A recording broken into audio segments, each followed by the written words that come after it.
I'm Mr. Goodpliers. I've been out on the road again, and you're gonna want to see what I found today.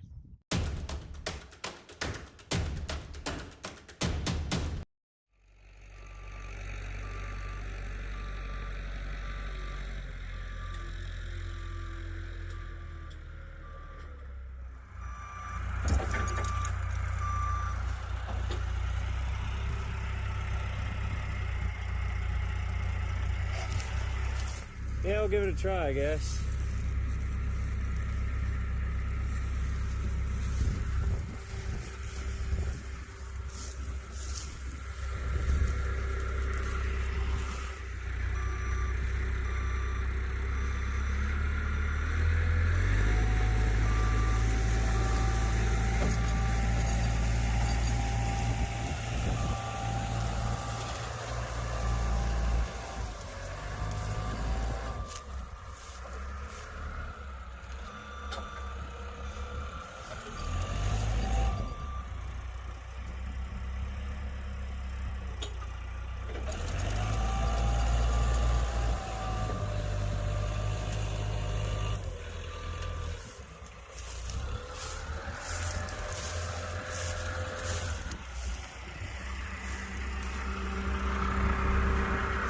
Shorter bite? Yeah.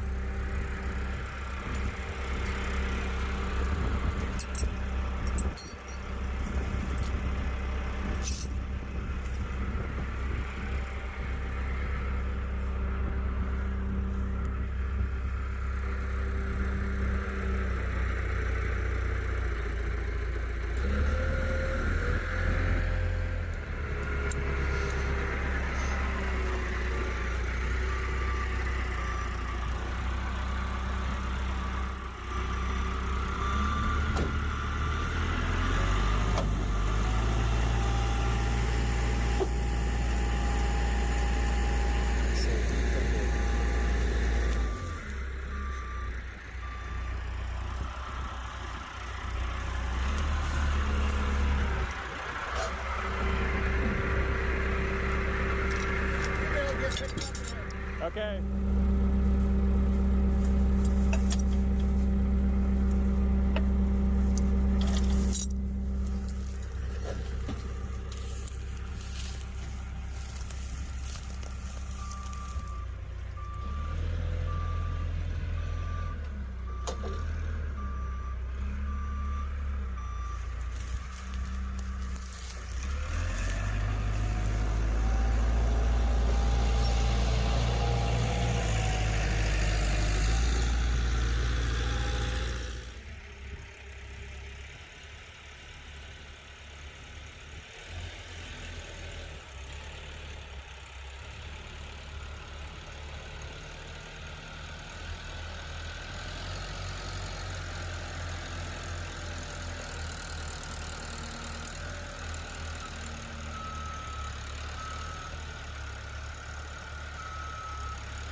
It's the lid for the washer jug. It had rained all morning, so the ground out here is softer than it looks. Very first video I shot here, I walked around this area of the yard, and there's way more project cars up on the hill. I can show them later. Just was gonna gauge the interest that there was in here. I think you guys have been pretty excited to see what I've shown out here, so maybe later on I'll go up the hill and film some more there. Realistically, could shoot for 6 months out here and still not see it all.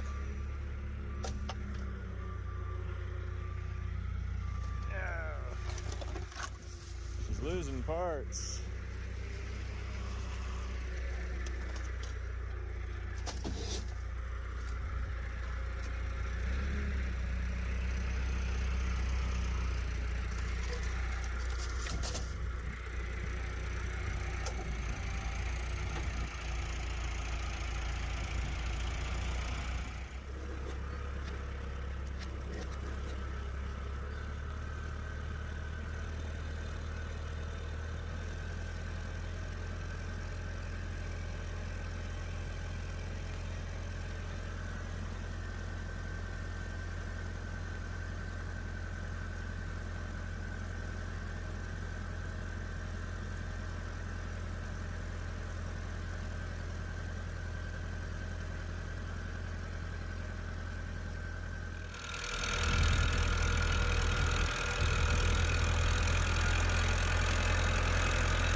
Tire getters?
So many unique cars here. This place is a good ways away from me. It's pretty hard to pick. 59, 60 GM flat top cars, just not around every corner and very unique. And it's a Bel Air. I was like, boom, that's the one.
Problem is, I have trouble getting away from Yeah.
Here we are, got the car home.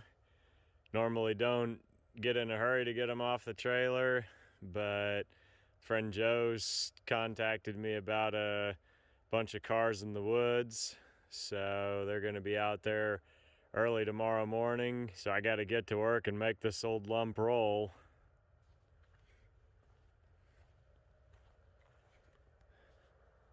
It had rained today before we loaded it, and being out there in the sand, see, we got these weird big hardened puddles of sand. I'm gonna have to scrape them off the trailer. This is gonna set a record, guys. I've got the first car I've ever had that's made its own geologic formations. All right, so on the rent-a-tool board at the parts store, they have these hub pullers. Uh-oh. Okay, so you can see the Chevy hub. Back in the 50s, 60s, they used these ball bearings. So they're just a huge sized hub, and this puller won't fit over to grab the studs. I've got something else I can try. In my big four-wheeled toolbox, I have this 3-jaw gear puller.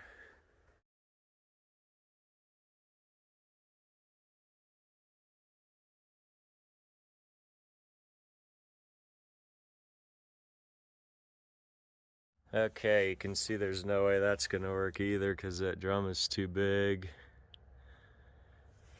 So I gotta find a way to extend the legs.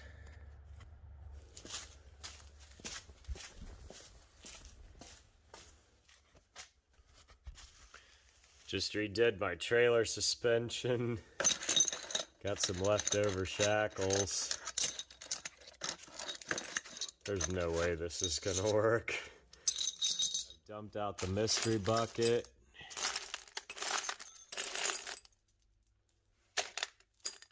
It's like picking teams for dodgeball.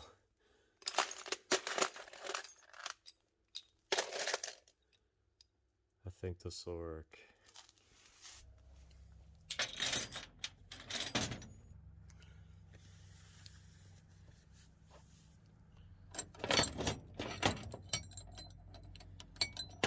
Where there's a will, there's certainly most definitely a way.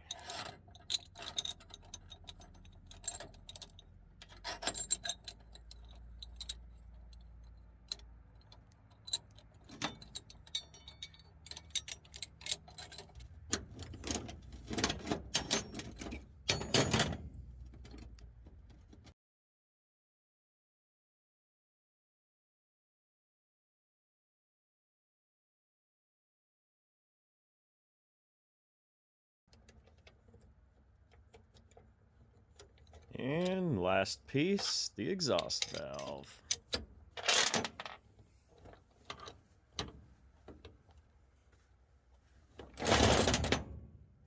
Here goes nothing. MacGyver, eat your heart out.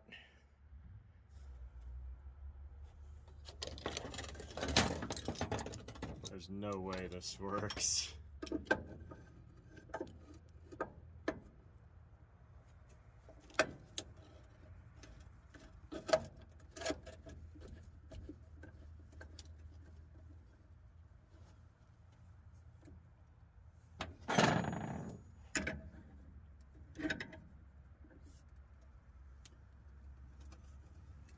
Oh my goodness.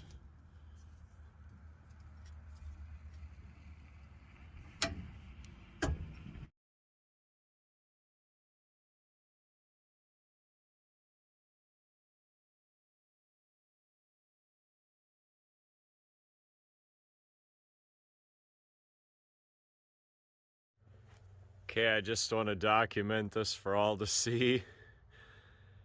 For everyone who woke up this morning wondering whether you could extend a 3-jaw puller with trailer shackles and an exhaust valve and random bolts and a metric lug nut, the answer is yes.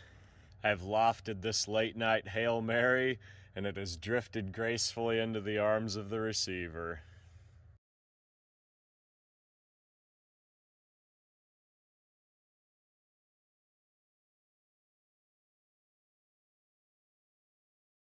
Super difficult to keep that straight.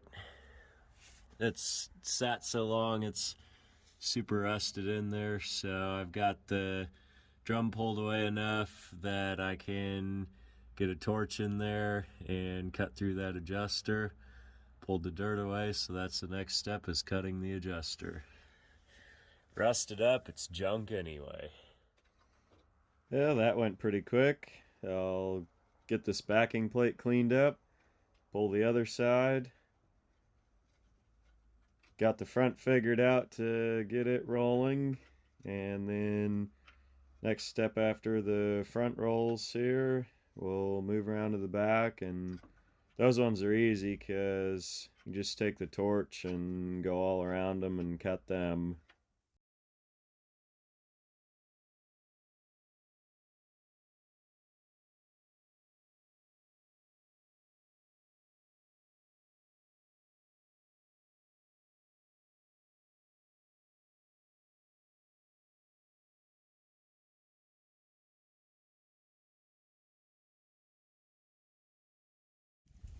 Show everybody a quick walk around of the 59 Bel Air here. It's kind of yucky out here. Got rain that's turning to ice. That's all right, it's Kansas. It's March. See, there's a few pieces missing off the car just from having sat in a salvage. I think kind of the understanding that I got was that when his dad had the yard, it was just kind of a free-for-all to part anything. And then about the time he took over, he started to fortunately realize that some of these cars had good potential for being rebuilt as collector cars. And so then parts were off limits. And fortunately, really a lot of just stuff that bolts or screws onto the car is all that's missing on this one. No major panels sawed out of it or anything that punches its ticket as a parts car. Fairly solid overall. You can see the bottoms of the quarters. There's getting to be some rust through there. And really overall, especially in this area, and for definite sure north and east of here, you're not going to find any 5960 GM car with a good floor pan or floor brace. The floors in these cars were pretty flat and they just held water. And so really, if a person's looking at one of these cars, if a floor pan and floor brace are good, then you've got quite the bonus. So any of these that the floors are shot, that's really not a consideration as to it not being a restorable car, because that's just what happened to all of them. Take a look here inside. The 59, they like to rust around the tag area there, and you can see just a little spot on that side. Most of these that you find, they're just gone all the way around there, so that's an area that, you know, you see it on the outside of the car, so it's kind of important to have that be relatively fixable, otherwise you get a lot of hours tied up rebuilding it. Floor pan, overall, I mean, I haven't swept it out and cleaned it out, but for what I can see, pretty solid.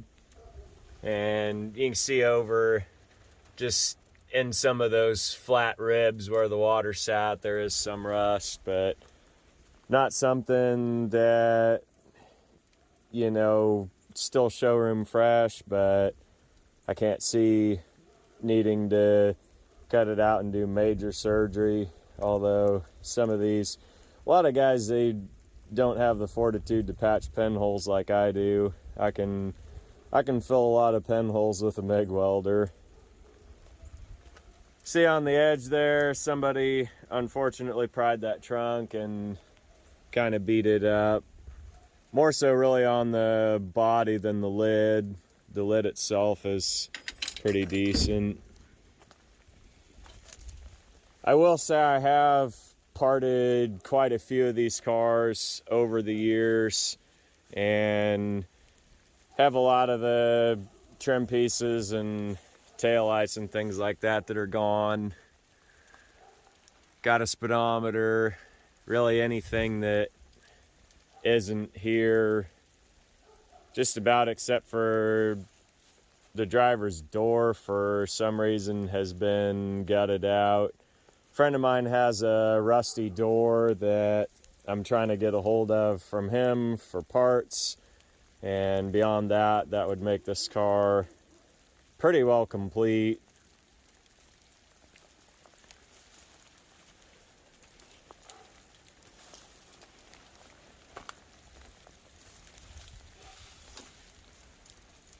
See, the front end parts obviously gone. I do have over at my dad's a complete front clip. So basically everything that's not here, I'm gonna have to go with it. At one time, front clip was replaced with a coral front clip. So hurts the patina a little bit, but there's guys that have gotten pretty accomplished at spotting that in. So could go either way. If somebody wanted to restore it and repaint it, the metal's pretty straight, pretty solid for that. Or if somebody wanted to preserve the patina, there are guys getting fairly good at matching weathered paint and distressing it. Some people understand that, some people don't. The ones that don't think about like model railroading and weathering buildings, weathering the train cars. That's just a big deal in model railroading, to show the time-worn look of these things, to tell the story of the effects of just age and wear and Mother Nature's weathering that they've had. So if that helps anybody accept the place and the purpose of patina vehicles, maybe, maybe not. It's just like the same crowd that doesn't get having a four-door. Some of those guys are the same ones that don't get patinaed stuff, and there's crosses over, ins and outs, all directions on this stuff, and that's what kind of makes the hobby fun. Everybody has their own take on it. I like my stuff purely stock down to the hubcaps, except for, say, power brakes. I think manual brakes are a death trap, especially if anyone's driving a car that isn't used to anything without power brakes.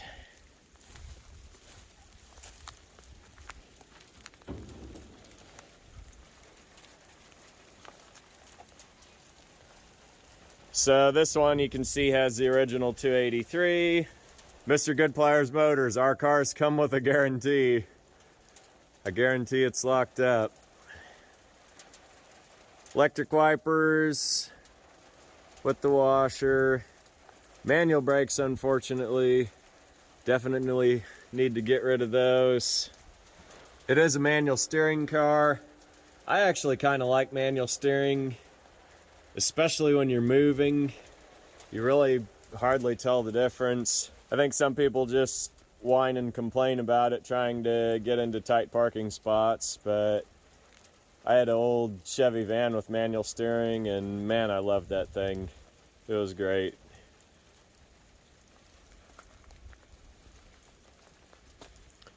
You see core support, front fenders, very solid. Hood's very good. A good hood for a 59 anymore. Super hard to find. They're about $500 for a good used one. One rare and unique option I forgot to mention was the power seat. When we were walking around the yard there, I got the idea to compile a video class yearbook of '59.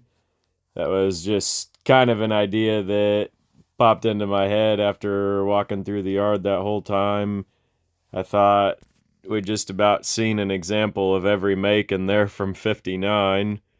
The other part of that model year that is significant is that it just really was the height of what many people considered to be excessive styling. You had the tallest tail fins ever put on vehicles in that year, and '59 Chevy wasn't necessarily the tallest tail fin, but it was the height of garish styling for sure. Many of those styling cues were borrowed from the concept cars, which borrowed their styling cues from the rockets, the missiles, and the planes of the jet age. Yet, just as fast as it had come, it was time for it to go away. By the late '50s, the public had grown tired of flamboyant, ostentatious styling and just simply wanted basic transportation. Detroit got the memo, and in 1960, the compact cars were introduced, and along with them, the styling of full-size cars was toned down. Because these cars had a love-it-or-hate-it styling, they were not exactly popular when new, and the styling in some people's minds did not age well. This led to low resale value, and in a lot of cases, these cars were just simply given up and abandoned as they aged. In the 1970s and 80s, the Tri-5 Chevys, 55, 6, and 7, were considered the true collectibles, while the '59s and the '60s languished in junkyards or were just simply scrapped. Fast forward to today, and over 6 decades of attrition has left a dwindling number of these '59 Chevrolets surviving. The '59 remains a very popular collector car in Sweden, so they are becoming even more difficult to find in the US since many have been exported. The 1959 Chevrolet is fondly remembered by many, having appeared in an episode of Happy Days, unfortunately a demolition derby, titled Fonzie Loves Pinky, also the Disney Cars movie, and, most memorably for me, in POD's music video, Youth of the Nation. I could even hear it playing in my head as I was loading up the car on the trailer.